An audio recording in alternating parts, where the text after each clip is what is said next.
Bisakah Bapak jelaskan apa yang kurang dalam pemberdayaan dan perlindungan perempuan sekarang dan bagaimana mengubahnya? Terima kasih, Pak.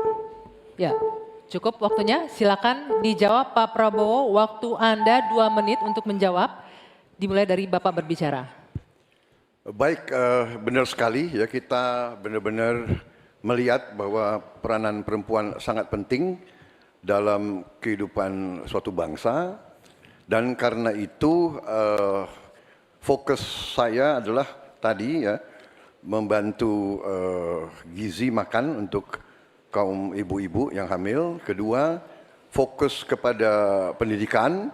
Saya ingin membangun sekolah-sekolah unggul terpadu di tiap kabupaten, di mana kaum perempuan harus diberi suatu kesempatan yang sama dengan kaum laki-laki, dan ini sudah saya rintis di Universitas Pertahanan, di program-program S1 yang kita buka di 10 prodi di bidang Science, Teknologi, Engineering, Mathematics. Ternyata proporsi perempuan sangat besar. Juga di Politeknik Vokasi di Atambua yang kita buka, justru perempuan lebih besar dari laki-laki di mahasiswa dan mahasiswinya. Jadi memang benar, ini kita harus memberi kesempatan terutama melalui pendidikan dan pelayanan kesehatan. Ini saya kira sangat-sangat penting. Kita harus kurangi secara drastis angka kematian ibu yang kita termasuk 10 negara tertinggi angka kematian ibu pada saat melahirkan. Jadi saya kira upaya-upaya untuk kesetaraan gender sangat penting. Juga di bidang politik kita melihat kaum perempuan sudah sangat mengambil peran yang sangat menonjol, dan saya akan mendorong peranan itu di pemerintah yang saya pimpin kalau saya dipilih. Terima kasih. Waktunya habis. Saya berikan kesempatan untuk Pak Anies menanggapi jawaban dari Capres nomor urut 2. Waktunya 1 menit. Silakan dimulai dari Bapak berbicara. Ya, terima kasih Pak Prabowo. Tapi mohon maaf, nampaknya Bapak belum menjawab pertanyaan kami.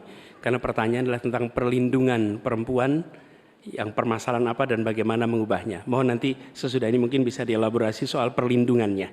Kami melihat ada 3 hal ketika bicara itu. 1, perlindungan. Karena kita menyaksikan jumlah kekerasan pada perempuan luar biasa banyak, tinggi.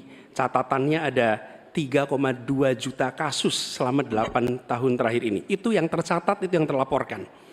Dan perempuan ini harus dimuliakan, harus dilindungi, dan kekerasan pada perempuan tidak boleh disepelekan, tidak boleh dianggap sebagai isu kecil. Dari mulai catcalling sampai kekerasan fisik, itu semua harus ditindak tegas dan kami akan tindak tegas.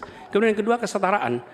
Yang sekarang bekerja dibangunkan daycare, sehingga bagi ibu yang mempunyai anak bisa ada tempatnya.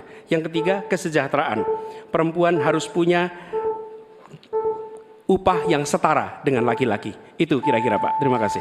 Baik, kami berikan kesempatan Pak Prabowo menanggapi respon dari Pak Anies tadi. Waktunya 1 menit, dimulai dari Bapak berbicara.